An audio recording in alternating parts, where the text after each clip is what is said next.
खुलुमबाय दिनै बे बालागाव बाजारावहाय मोनसे प्रग्राम लानाय जादों जोंनि अबजार्भार बन्दु तिर्की एक्स मिनिस्टार बिथाङा दिनै बाव फैनानै गोबां दल संगठनफोरजोंहाय डिसकास खालामनायनि मोनसे प्रग्राम लादों आरो बेजों लोगोसे पाब्लिक मिटबो लाफानाय जादों।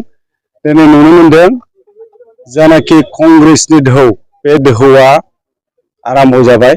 फैगौ 26 एसेम्बलिनि जेलानाखि इलेक्शना जोबा बे जोबैसिम बे दोहौआ थांबाय थासिगोन बेखौ दिनै रोखा नुनो मोननाय जाबाय।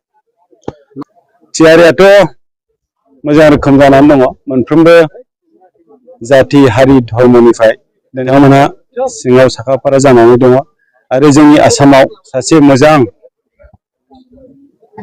सीएम जोङो मोननो थांगासिनो दङ।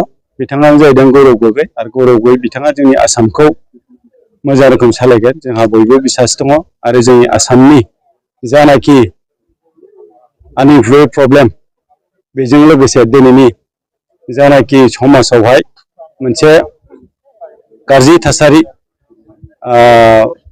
गोरिबिनि जानाखि रेखाया गाहायनिफ्राय गाहायसिमाव थांगासिनो दङ।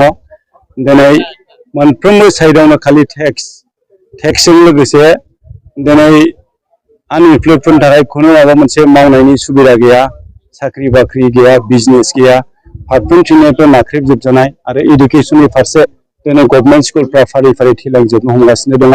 प्राइभेट स्कुलफ्रा दिनै इमप्रुभ जाबोनो थांगासिनो दङ।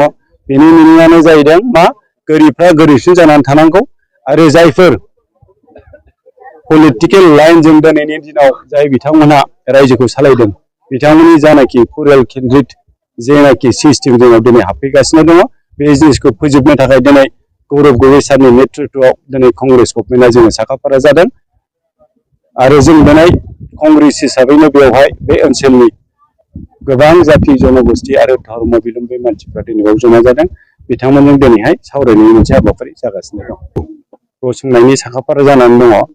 आङो मोननै समस्थियाव एप्लाइ खालामदों। दा मोननै समस्थिनि मादाव बबेबा मोनसेया फैगोन, दा बबेया फैगोन बेयो कनफार्म जाथ'वाखै। मोनसेया परबतजरा आरो मोनसेया दतमा।